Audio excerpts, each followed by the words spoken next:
ఏమంటే ఏం చెప్తాం భయ్యా. ఊర్లో ఒక పెద్ద దుకాణం ఓపెన్ చేసిన. ఇక చిన్న పిల్లల నుంచి పెద్దోళ్ళ దాకా అందరిని పిలిచి గ్రాండ్‌గా ఓపెనింగ్ చేసిన. ఇక ప్రాఫిట్‌లొస్తే మాత్రం మొత్తం నేనే తీసుకుందామని డిసైడ్ అయినా. కానీ ఏం చేస్తాం, దుకాణం దివాలా తీసింది. ఇక దివాలా తీసిందని తెలిసినాక పిలిచిన పిల్లల నుంచి పెద్దోళ్ళ దాకా అందరికి కబురు పంపిన. ఏందంటే ఇక నా అప్పులు మాత్రం మొత్తం మీరే తీర్చాలని. ఇక గైస్ ఇది ఎంతవరకు న్యాయమో మీరే ఖచ్చితంగా కింద కామెంట్ సెక్షన్ లో తప్పకుండా చెప్పాలి. ఇక నేను దేని గురించి మాట్లాడుతున్నాం మీ అందరికీ తెలిసిందే గైస్. థంబ్నెయిల్ చూసి వచ్చిన వాళ్ళందరికీ ఈ రియాలిటీ ఏంది, మన మహీధర్ బ్రోది రియాలిటీ ఏంది అనేది మనము ఈ వీడియోలో తప్పకుండా తెలుసుకుందాం గైస్.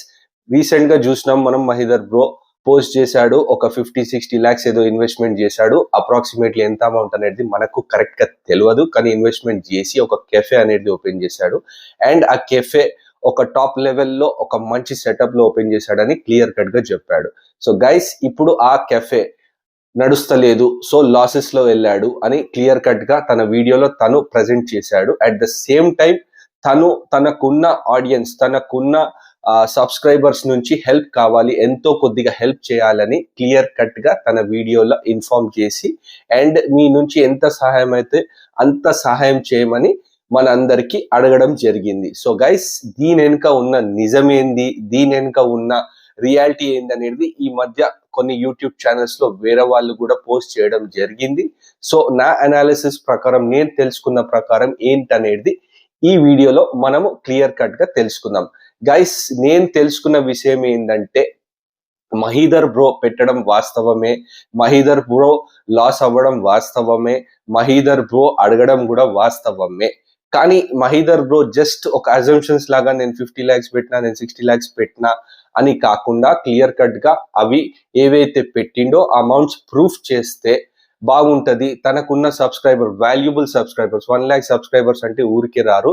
నేను ఒక చిన్న యూట్యూబ్ ఛానల్ తిప్పి కొడితే 1000 సబ్స్క్రైబర్స్, అరౌండ్ 1000+ సబ్స్క్రైబర్స్ ఉన్నారు. అది కూడా అచీవ్ చేయడానికి చాలా టైం పట్టింది. అట్ ద సేమ్ టైం నేను పోస్ట్ చేస్తున్న వీడియోస్ కూడా చూడాలంటే అన్లెస్ అండ్ అంటిల్ పెద్ద హీరో వీడియోస్ కానీ, ఏ హీరో వీడియోస్ కానీ చేస్తే కానీ వ్యూస్ రావడం చాలా కష్టం. అలాంటిది తను ఒక 1 lakh సబ్స్క్రైబర్స్ చేశాడంటే హ్యాట్స్ ఆఫ్ అని చెప్పొచ్చు మహీధర్ బ్రోకి.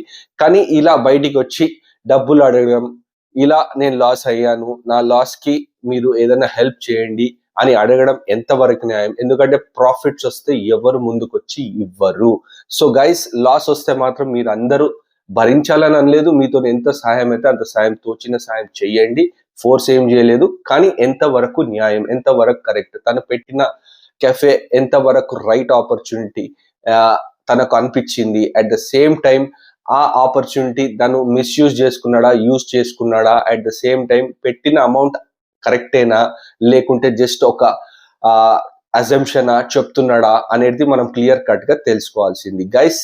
నేను తెలుసుకున్న ప్రకారం అంటే అమౌంట్ మాత్రము వినబడుతుంది, అక్కడి నుంచి ఇక్కడి నుంచి మాత్రం కొద్ది తక్కువనే పెట్టాడని తెలిసింది. సో గైస్ నేను మహీధర్ బ్రోకి ఒకటి చెప్తున్నాను ఏంటంటే, ఏదైనా ఉంటే క్లియర్ కట్ విత్ ప్రూఫ్స్ పెట్టండి. ఎందుకంటే మీకు లాయల్ సబ్స్క్రైబర్స్, ఒక 1 lakh లాయల్ సబ్స్క్రైబర్స్ అంటే అది చాలా ఈజీ విషయం కాదు. వాళ్ళు మీకు హెల్ప్ చేయడం లో తప్పు లేదు, కానీ ఎంత వరకు ప్రాపర్ గా మీరు ఉన్నారనేది వాళ్ళకు చూపిస్తే వాళ్ళు తప్పకుండా ముందుకొచ్చి మీకు హెల్ప్ చేస్తారు. చేయొద్దని నేను అనడం లేదు, చేస్తే కూడా వాళ్ళ ఇష్టం అది.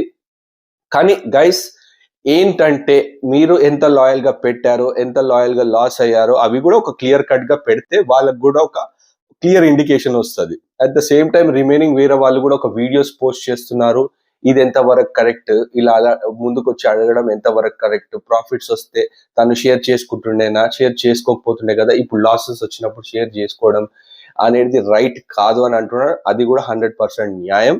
అండ్ గైస్ ప్రాఫిట్స్ వచ్చినప్పుడు ఎవరు షేర్ చేయరు, లాస్ వచ్చినప్పుడు మాత్రం అడుగుతున్నారు. కానీ ఇక్కడ నాకు క్లియర్ గా అనిపించేది ఏంటంటే, తనకు ఒక పర్ఫెక్ట్ 1 lakh సబ్స్క్రైబర్స్ ఉన్న యూట్యూబ్ ఛానల్ ఉన్నది. సో గైస్ తను కష్టపడితే ఈజీగా ఒక ఇంకో 2-3 years లో తను ఏదైతే తనకు డెప్ట్స్ ఉన్నాయో ఇప్పుడు యాజ్ ఆఫ్ నౌ అవి కూడా ఈజీగా క్లియర్ చేసుకోవచ్చు. కానీ నా ప్రకారం అంటే జస్ట్ నా అజంప్షన్ ఇది, నా ప్రకారం అలా ముందుకు వచ్చి అడగడం మాత్రం కరెక్ట్ కాదని నాకు అనిపిస్తుంది. ఎవరి ఒపీనియన్స్ వాళ్ళకు ఉండొచ్చు, కొంతమందికి రైట్ అనిపించవచ్చు, కొంతమందికి రాంగ్ అనిపించవచ్చు. కానీ ఎవరిదైనా హార్డ్ ఎర్న్డ్ మనీ ఇప్పుడు తను కూడా ఒక 1 lakh సబ్స్క్రైబర్స్ చేసుకున్నాడంటే తను ఎంత కష్టపడి ఉంటే ఆ 1 lakh సబ్స్క్రైబర్స్ అయ్యారో తనకు కూడా తెలుసు. కానీ ఆ 1 lakh సబ్స్క్రైబర్స్ అయినాక కొద్దిగా ఈజీ తీసుకోవడం అనేది, ఇలా అడగడం అనేది కరెక్ట్ కాదు.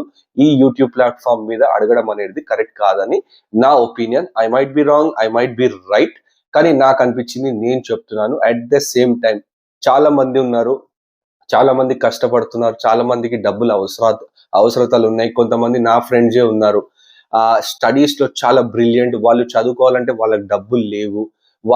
వాళ్ళకు డబ్బులు అనేది సహాయం చేస్తే వాళ్ళు ఇంకెంతో పై స్థాయికి చదువుకొని వాళ్ళు 100% కాన్ఫిడెంట్ గా జాబ్స్ తెచ్చుకునే స్టేజెస్ లో ఉన్నారు వాళ్ళు. కానీ వాళ్ళకు ఫైనాన్షియల్ గా ఎటువంటి హెల్ప్ లేదు, ఎటువంటి గ్రోత్ లేదు.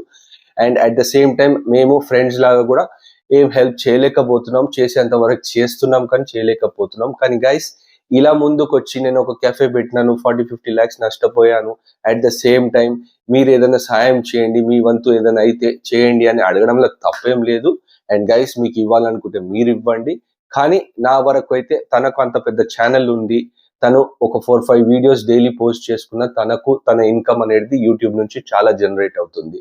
సో ఇలా అడగడం, ఒక 1 lakh సబ్స్క్రైబర్స్ ఉన్న ఛానల్ నుంచి, లేకుంటే నేను అమ్మేద్దామని అనుకుంటున్నా, వాళ్ళు అన్నారు నాకు మళ్ళీ మీరు ఇంకో యూట్యూబ్ ఛానల్ పెట్టొద్దని అన్నారు. ఎవరి కండిషన్స్ వాళ్ళకు ఉంటాయి, ఎవరి అజంప్షన్స్ వాళ్ళకు ఉంటాయి. సో గైస్, మీరేమనుకుంటున్నారు కింద ఖచ్చితంగా కామెంట్ సెక్షన్ లో మెన్షన్ చేయండి. నా వరకైతే మహీధర్ బ్రో పెట్టాడు వాస్తవమే, లాస్ అయ్యాడు వాస్తవమే, ఇన్వెస్ట్ చేశాడు వాస్తవమే.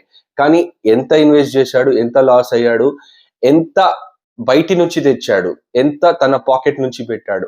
లాస్ అనేది ఇప్పుడు మన జేబు నుంచి తెచ్చుకున్నది మనం ఎర్న్ చేసింది పెట్టడం అయితే లాస్ అని రికవర్ చేయడం అయితే తప్పు. ఇప్పుడు మనం బయటి నుంచి తెచ్చిన అమౌంట్ ని మనం ఇవ్వాలనుకుంటే బయటి నుంచి తెచ్చిన అమౌంట్ వాళ్ళకి ఇంట్రెస్ట్ కట్టాలి, వాళ్ళకి కట్టాలనేది మనకు అది అప్పులాగా అవుతుంది. కానీ మన జేబుల నుంచి పెట్టింది మాత్రం అది అప్పు కాదు, మనం కష్టపడిన అమౌంట్ అవుతుంది. అది లాస్ అయినప్పుడు మనమే భరించాల్సి వస్తుంది. ఇప్పుడు నువ్వు బయట నుంచి ఎంత అమౌంట్ తెచ్చావో అది కూడా క్లియర్ కట్ గా చెప్పి తన సబ్స్క్రైబర్స్ కి ఒక క్లియర్ ఇండికేషన్ ఇవ్వడం కరెక్ట్ అని నా వరకు అనిపిస్తుంది. ఎందుకంటే ఇప్పుడు చాలా మంది యూట్యూబర్స్ వాళ్ళ అజంప్షన్స్ వాళ్ళు చెప్పుకుంటున్నారు, ఎందుకు ఇవ్వాలి, ఎందుకు ఇవ్వాలి, ఇప్పుడు జనాలు ఎందుకు ఇవ్వాలా, తను పెట్టినప్పుడు తన ప్రాఫిట్స్ జనాలకి ఇస్తుండేనా, ఇవ్వకపోతుండే కదా, ఎవరైతే ఇవ్వరు అదైతే ఖచ్చితంగా. ఇప్పుడు నేనే ఒక యూట్యూబ్ ఛానల్ పెడుతున్నా, యూట్యూబే మనకు ఒక 1 year కి ఒకటి ఇది పెడుతుంది, మానిటైజేషన్ కావాలంటే. అది కావాలంటేనే కింద పైన అవుతున్నాము. సో గైస్, ఈ వీడియో మీరు చూస్తున్నారు కాబట్టి మీ ఒపీనియన్స్ మీరేమనుకుంటున్నారు ఖచ్చితంగా కింద కామెంట్ సెక్షన్ లో చెప్పండి. అట్ ద సేమ్ టైం చూస్తున్న వాళ్ళు మీకు ఈ వీడియో నచ్చితే కింద కనబడుతున్న సబ్స్క్రైబ్ బటన్ ని గట్టి గుద్దండి. Show some love. Catch you until my next video. By.